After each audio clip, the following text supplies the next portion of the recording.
थेंबा थेंबामधून येथे सामर्थ्याचा सागर व्हावा, थेंबा थेंबामधून येथे सामर्थ्याचा सागर व्हावा, विश्वाच्या कल्याणासाठी स्त्री शक्तीचा जागर व्हावा, स्त्री शक्तीचा जागर ना वाकायचे ना झुकायचे, ना वाकायचे ना झुकायचे, अन्यायावर पलटून वार करायचे, सन्मानानेच जगायचे आणि सन्मानानेच मरायचे, अशी शिकवण देणाऱ्या माँसाहेब जिजाऊला माझे नमन। जिजामाता यांचा जन्म सिंदखेड राजा येथे 12 जानेवारी 1598 साली झाला। जिजामातेच्या वडिलांचे नाव लखुजी जाधव होते व आईचे नाव म्हाळसाबाई होते। रयतेवर होणाऱ्या अन्याय अत्याचार पाहून त्यांना नेहमीच वाटे की आपल्या लोकांचे राज्य म्हणजे स्वराज्य असायला हवे। पुढे यांचा विवाह शहाजीराजे भोसले यांच्यासोबत झाला। हिंदवी स्वराज्याचे स्वप्न त्यांनी नेहमीच पाहिले होते। त्यांनी पुत्र शिवबाला लहानपणापासून शौर्याच्या पराक्रमाच्या कथा सांगून घडविले।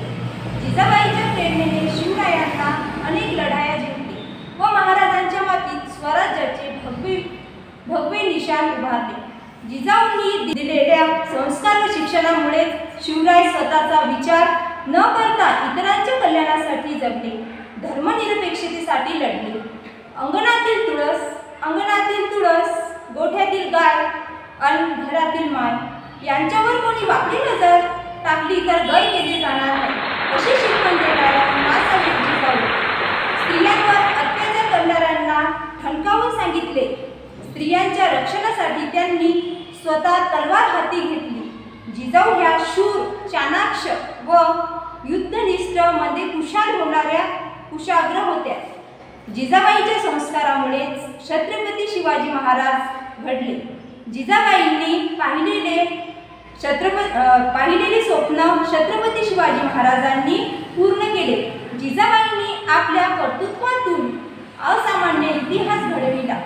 अशा जिजाऊंचे निधन 17 जून 1674 रोजी झाले, पण त्यांनी महाराष्ट्राच्या कणाकणात लोकांच्या मनामनात जागवलेला स्वाभिमान अगदी कायम राहिला।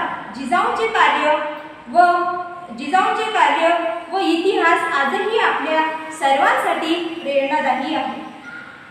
मला असं वाटते की सर्व स्त्रियांनीच मोबाईल न हाताळता आपल्या मुलांकडे जर थोडं लक्ष दिलं तर नक्कीच जिजाऊंनी जसा शिवराय घडवला तसंच आपण सुद्धा आपल्या मुलांना घडवू शकते असे मला वाटते। शेवटी असेच मला वाटते, तुमच्या शौर्याची गाथा इतिहासाच्या पानोपानी। धन्य राष्ट्रमाता जिजाऊ, महाराष्ट्राची स्वराज्य जननी, महाराष्ट्राची स्वराज्य जननी। जय हिंद, जय महाराष्ट्र, जय जिजाऊ, जय शिवराय।